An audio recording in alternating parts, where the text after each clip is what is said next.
India TV YouTube channel को subscribe करें और बेल आइकन दबाएं।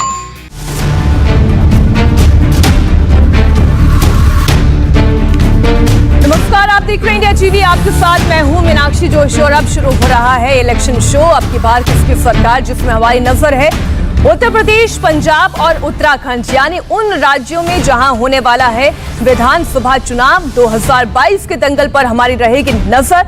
तो चलिए सबसे पहले आपको दिखाते हैं कि आज की 3 बड़ी खबरें कौन सी है और क्या है उनका इलेक्शन कनेक्शन। आज की सबसे बड़ी खबर उत्तर प्रदेश से। पहली बड़ी खबर, इलेक्शन की शुरुआत उत्तर प्रदेश से आ रही बड़ी खबर के साथ हम कर रहे हैं। तालिबान के मुरीद शायर मुनव्वर राणा की मुसीबत बढ़ गई है। लखनऊ में उनके खिलाफ मुकदमा दर्ज हो गया है। मुनव्वर ने तालिबान की तुलना महर्षि वाल्मीकि से की थी, जिस पर वाल्मीकि और हिंदू समाज बहुत गुस्से में है और अब मुनव्वर राणा पर एफआईआर दर्ज हो गई है। इस पर डिटेल खबर आपको दिखाएंगे। आज की दूसरी बड़ी खबर पर भी एक नजर डालिए। आज की दूसरी बड़ी खबर उत्तर प्रदेश से ही, जहां मुख्यमंत्री योगी आदित्यनाथ आज मिशन शक्ति में लगे हैं। जी हां, उत्तर प्रदेश में 2022 के लिए रणनीति आप कह सकते हैं और मिशन शक्ति के जरिए उत्तर प्रदेश की आधी आबादी को साधने का प्रयास भी है। ये लॉन्च कर दिया गया है, इस पर भी हम आपको थोड़ी देर में डिटेल देंगे। और अब आज की तीसरी बड़ी खबर पर भी एक नजर डालिए। तीसरी बड़ी खबर उत्तराखंड से, जहां मिशन 2022 के लिए बीजेपी अध्यक्ष जेपी नड्डा पूरे एक्शन में है। थोड़ी देर पहले उन्होंने पूर्व सैनिकों से संवाद किया, उनका सहयोग मांगा और हालिया नेतृत्व परिवर्तन पर भी पार्टी का स्टैंड क्लियर किया। इस पर भी हम आपको देंगे खबर, लेकिन सबसे पहले आज की बड़ी खबर, तालिबान की तारीफ करके कैसे मुनव्वर राणा फंस गए हैं। इस पर तालिबान पर बयान से मुनव्वर राणा पर शिकंजा और कस गया है और तालिबान और महर्षि वाल्मीकि की तुलना पर हिंदू समाज, वाल्मीकि समाज बहुत नाराज है। उनके खिलाफ संगीन धाराओं में केस दर्ज किया गया है। लखनऊ के हजरतगंज थाने में मुनव्वर राणा के खिलाफ धार्मिक और जातिगत भावनाएं भड़काने के आरोप में यह मुकदमा दर्ज किया गया है। एससी, एसटी और धार्मिक भावना भड़काने का यह केस दर्ज किया गया है। तालिबान पर बयान से मुनव्वर राणा की मुसीबत बढ़ी और एफआईआर का वो हिस्सा वो हम आपको दिखा रहे हैं। ये पहली बार नहीं है जब मुनव्वर राणा ने विवादित बयान दिया हो और उनके बयान के मामले में वो खुद फंस गए हो। बल्कि पिछले साल जब पैगंबर मोहम्मद के कार्टून को लेकर फ्रांस में हिंसा हुई थी, तब भी मुनव्वर राणा ने इसे जायज ठहराया था। इस मामले में भी उन पर केस दर्ज हुआ था। अब तालिबानी आतंकियों की तारीफ कर मुनव्वर राणा ठीक वैसे ही फंसे हैं। ये ऐसा वैसा बयान नहीं है, कहीं कुछ गलती से बोल गए हो, बल्कि टीवी चैनल से लेकर अखबार, मैगजीन्स तक को दिए गए लंबे लंबे इंटरव्यू में उन्होंने तालिबानियों को आतंकी मानने से इनकार किया। हर बयान में उनकी विचारधारा, उनके एक्शन का बचाव किया। तो विवादित बयान पर मुनव्वर राणा के खिलाफ एफआईआर दर्ज हुई है। महर्षि वाल्मीकि से तालिबान की तुलना पर यह मुकदमा दर्ज किया गया है। यह उनका एक और विवादित बयान, महर्षि वाल्मीकि से तालिबान की तुलना के चलते ये मुकदमा दर्ज हुआ है। वाल्मीकि समाज में भारी नाराजगी है। लखनऊ के हजरतगंज थाने में ये मुकदमा दर्ज किया गया है और मामला जो है वो धार्मिक भावनाओं को भड़काने का तय किया गया है। इसमें एससी, एसटी मामला भी जोड़ा गया है। मुनव्वर पर अनुसूचित जाति जनजाति अधिनियम 153A यानी अशांति फैलाने की कोशिश। इसके अलावा 153A अशांति फैलाने की कोशिश जो हमने आपको बताया, 295A धार्मिक भावनाओं को आहत करना, 505(1)B यानी शांति भंग करने के लिए झूठा बयान देने का आरोप भी इस मुकदमे में शामिल है। अब आपको बताते हैं कि शायर मुनव्वर राणा ने तालिबानियों की तुलना महर्षि वाल्मीकि से कैसे की। तालिबान उतने ही आतंकी है जितने रामायण लिखने वाले वाल्मीकि। वाल्मीकि रामायण लिखते हैं तो वह देवता हो जाते हैं, उससे पहले वो डाकू थे। आदमी का किरदार बदलता रहता है। इस तरीके की आपत्तिजनक टिप्पणी उन्होंने की। इस पर अब हमारे साथ संवाददाता विशाल प्रताप सिंह लखनऊ से जुड़ गए हैं। हम सीधा उन्हीं से बात कर लेते हैं। विशाल, किन किन धाराओं के तहत एक तो मुकदमा दर्ज किया गया है और जब ये उन्होंने ये बयान दिया, क्या इस पर कोई माफी, कोई सफाई उनकी आई?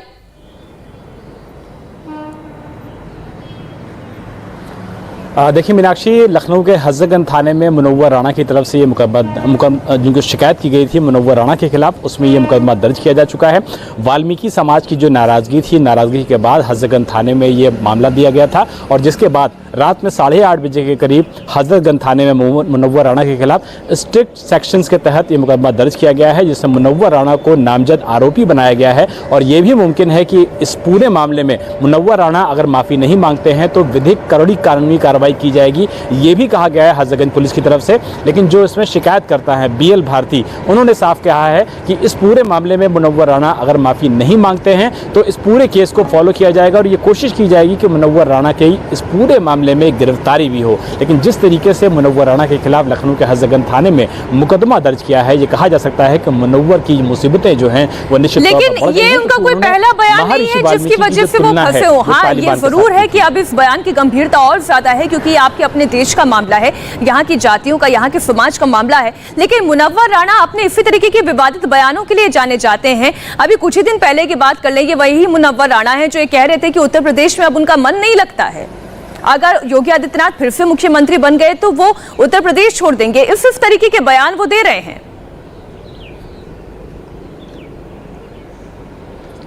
देखिए मीनाक्षी, अगर ये कहा जाए कि विवाद के साथ मुनव्वर राणा का एक नाता जुड़ गया है तो शायद अतिशयोक्ति नहीं होगी। कभी वो ये कहते हैं कि अगर मुख्यमंत्री योगी आदित्यनाथ उत्तर प्रदेश में दोबारा सत्ता में काबिज होते हैं तो उत्तर प्रदेश के हालात ऐसे नहीं हैं कि वो यहाँ पर रहना मुनासिब समझे, यानी कि वो उत्तर प्रदेश से पलायन के बारे में सोचेंगे। जब फ्रांस में कार्टूनिस्ट की आतंकियों ने बुरी तरीके से बेरहमी से हत्या की थी तो उन्होंने ये कहा था कि अगर अभिव्यक्ति की आज़ादी लोगों को होती है और कोई भी उल्टा सीधा बयान देता है तो कोई भी किसी का भी कत्लेआम कर सकता है। और अब तालिबान को पहले जायज़ ठहरा, तालिबानियों को अफगानिस्तान का होना और फिर यह कहना कि महर्षि वाल्मीकि की जो तुलना है वो तालिबान से की जा सकती है और 10 साल बाद जो तालिबानी है वो वाल्मीकि हो जाएंगे। इसी को देखते हुए वाल्मीकि समाज में नाराजगी है और इसी शिकायत के आधार पर लखनऊ के हजरतगंज थाने में मुकदमा दर्ज किया गया है मशहूर शायर मुनव्वर राणा के खिलाफ, क्योंकि उनके जो स्टेटमेंट्स हैं उसकी वजह से न सिर्फ धार्मिक असमानता के जो माहौल हैं वो उत्तर प्रदेश में बनने होंगे और बहुत ही निराशाजनक भी है उनका इस तरीके का बयान। विशाल, पूरी जानकारी के लिए आपका धन्यवाद। और हमारे संवाददाता रुचि कुमार ने मुनव्वर राणा से बात भी की इस दौरान, उन्होंने क्या कहा था वो भी आपको दिखाते हैं। अफगानिस्तान में तालिबान की हुकूमत हो गई है, देश में तरह तरह के इसको लेकर रिएक्शंस आ रहे हैं। हमारे साथ मशहूर शायर मुनव्वर राणा हैं। मुनव्वर राणा साहब, जो तालिबान की हुकूमत हो गई अफगानिस्तान की में, तो आपका इस पे क्या कहना है? मैं देखिए, वो यहाँ से 2100 किलोमीटर का फासला है तो वहाँ हो गई होगी, हमें क्या लेना देना है उससे। लेकिन ये है कि 900-950 वर्ष की जो तारीख है उसमें अफगानी ने कभी हिंदुस्तान के साथ बेवफाई नहीं की, हिंदुस्तान को कभी दगा नहीं दी, चाहे उनकी कोई शक्ल रही हो, चाहे अफगानी रही हो, चाहे तालिबानी रही हो, चाहे जो रही हो, जिस कबीले से भी ताल्लुक हो उनका, तो उन्होंने कभी भी हिंदुस्तान को नुकसान नहीं पहुंचाया।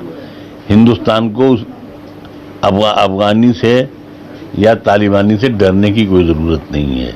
लेकिन तालिबानियों का जो इतिहास रहा है, वहाँ पे उन्होंने गौतम बुद्ध की मूर्तियाँ तोड़ी, जो महिलाएं थी उनके ऊपर उन्होंने काफ़ी अत्याचार किया कि वो पर्दा करे। माफ़ कीजिएगा, उन्होंने मूर्ति तोड़ दी, यहाँ राम जन्म मस्जिद बनाने के, राम जन्म मंदिर बनाने के लिए बाबरी मस्जिद भी तोड़ दी, तब इसको क्या बोलिएगा आप?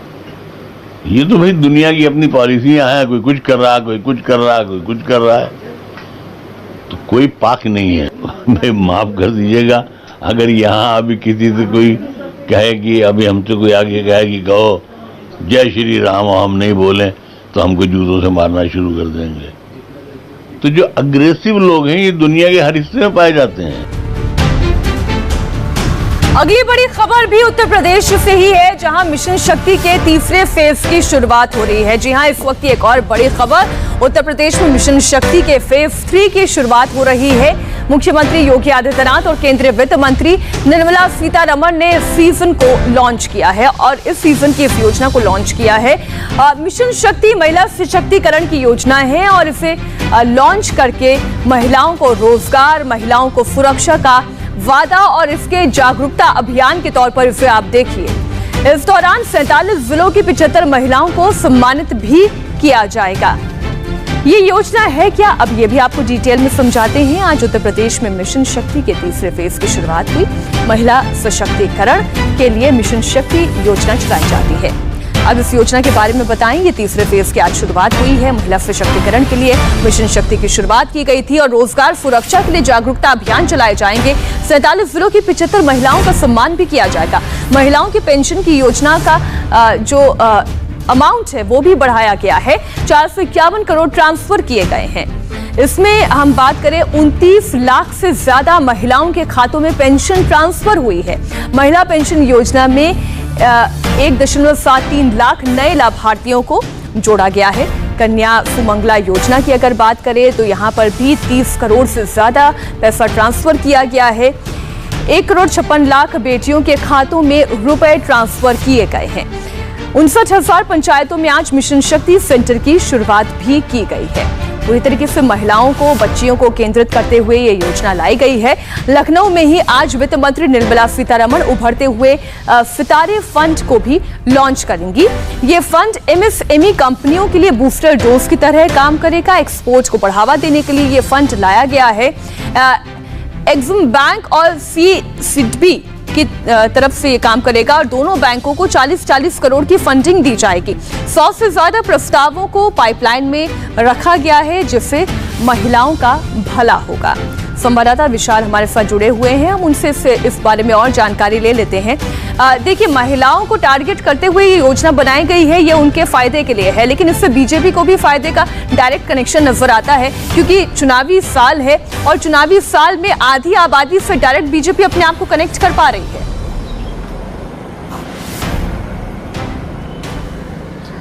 देखिए मीनाक्षी, इसमें कोई दो राय नहीं है कि आने वाले समय में उत्तर प्रदेश में चुनाव होने और इसका जो योजना है इसका सीधा लाभ भारतीय जनता पार्टी को मिलेगा, इसमें कोई शक नहीं है। लेकिन अगर इस योजना की बात किया जाए तो आज इसके 3rd फेज की शुरुआत हुई है, यानी कि ये कहा जा सकता है कि योजना चुनाव को देखते हुए नहीं लाई गई है। इसका 1st फेज, 2nd फेज पहले भी हो चुका है और इसमें टारगेट ये रखा गया है कि उत्तर प्रदेश की जो महिलाएं हैं उनको सशक्त किया जाए, उनके सशक्तिकरण की ओर ध्यान दिया जाए। जो बच्ची भी कम उम्र की है उसको पैसे दिए जाएं ताकि वो अपनी पढ़ाई को आगे कंटिन्यू कर सके। जो निराश्रित महिलाएं हैं उनको पेंशन की तरह दिया जाए ताकि अगर उनके ऊपर किसी तरीके का बोझ आता है परिवार का तो उनको दिक्कत ना हो। और स्वावलंबी महिलाओं के लिए रोजगार के अवसर तलाशने की एक बड़ी योजना है उत्तर प्रदेश सरकार की, जिसमें महिलाओं को रोजगार उपलब्ध कराया जाता है ताकि वो स्वावलंबी बन सकें, आत्मनिर्भर बन सकें और उनके ऊपर भी जो डिपेंडेंसी होती है वो खत्म हो सके, यानी कि महिलाओं का जो आत्मसम्मान है वो आगे बढ़ सके। तो ये कहा जा सकता है कि जो टारगेट है वो निश्चित तौर पर भारतीय जनता पार्टी के लिए महिलाएं हैं, लेकिन महिलाओं के इस पूरे मामले में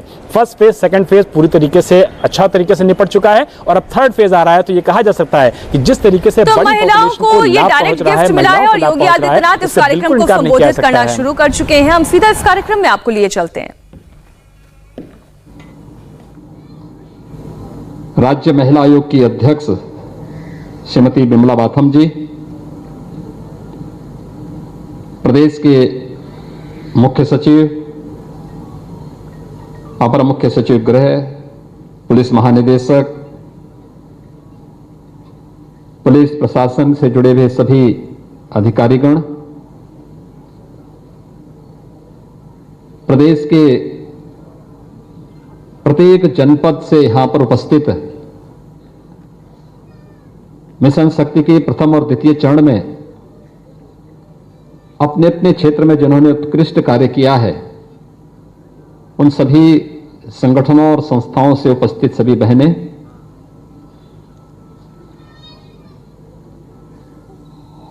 और आज के इस कार्यक्रम में उपस्थित सभी भाइयों बहनों, मैं सबसे पहले मिशन शक्ति के 3य चरण के आज के इस कार्यक्रम के अवसर पर प्रदेश के माननीय राज्यपाल,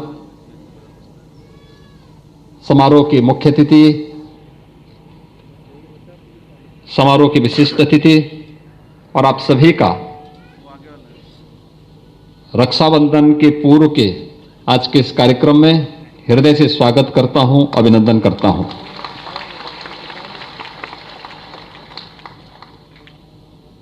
आज का ये कार्यक्रम भले ही लखनऊ में 3य चरण का कार्यक्रम का शुभारंभ हो रहा है